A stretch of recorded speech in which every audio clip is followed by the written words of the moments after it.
C'est pour assez vite, parce que d'une certaine façon, c'est ce qu'il y a de plus simple à résoudre comme problème dans les écarts de rémunération entre les femmes et les hommes, puisque même poste, même responsabilité, pas même salaire, ça s'appelle la discrimination. Donc la discrimination étant punie par la loi, les entreprises doivent se mettre en conformité avec leurs obligations. Donc nous allons rendre la loi plus efficace qu'elle ne l'est aujourd'hui, notamment pour sanctionner les entreprises qui ne respectent pas leurs obligations. Et ça, nous devrions avancer assez vite. Mais ensuite, les sujets, améliorer la loi pour la rendre plus efficace, c'est dès cet automne, c'est fin du mois d'octobre. Ensuite, les sujets plus lourds, plus complexes, c'est ceux sur lesquels on travaille avec les régions. C'est notamment la question de la surreprésentation des femmes dans un certain nombre de filières d'activités dans lesquelles elles sont moins bien traitées, moins bien payées. La surreprésentation des femmes dans les temps partiels contraints. Tout ça explique ensuite des rémunérations plus faibles. Le fait que les femmes n'accèdent pas à suffisamment de promotion dans l'entreprise, avec une certaine crainte des employeurs à l'égard des femmes qui vont partir en congé maternité, donc on ne va pas leur filer de responsabilités, etc. Donc la question de l'articulation des temps de vie personnels et professionnels auxquels il faut associer beaucoup plus les hommes, et notamment dans l'éducation des enfants.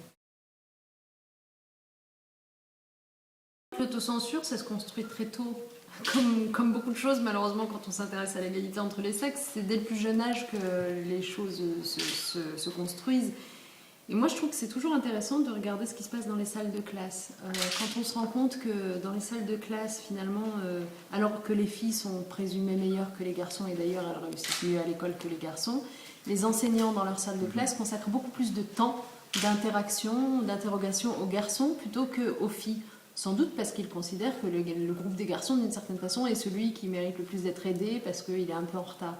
Mais le résultat de ça, c'est que à la fin de l'école, les filles obtiennent de meilleurs résultats. Quand on entre ensuite dans la vie active, les garçons s'en sortent mieux. Parce qu'ils ont développé des capacités à la fois d'intervention à l'oral, d'assurance personnelle, de leadership, etc., que n'ont pas développé les filles. Et il faut s'interroger sur, évidemment, le rôle de l'éducation dans ces différences de qualité. Et c'est comme ça qu'on retrouve des femmes qui, même lorsqu'elles ont vraiment de belles qualifications, etc., vont hésiter au moment où on leur propose une promotion ou d'accéder à de hautes responsabilités, vont s'auto-censurer, ne vont pas négocier leur salaire autant que le font les hommes quand elles entrent dans une entreprise. Donc c'est contre tout cela qu'il faut lutter, et là ça s'appelle lutter contre les stéréotypes dès le plus jeune âge. Donc on y travaille avec les collectivités qui sont impliquées dans la formation dès le plus jeune âge, donc au moment de la crèche, au moment de l'école primaire.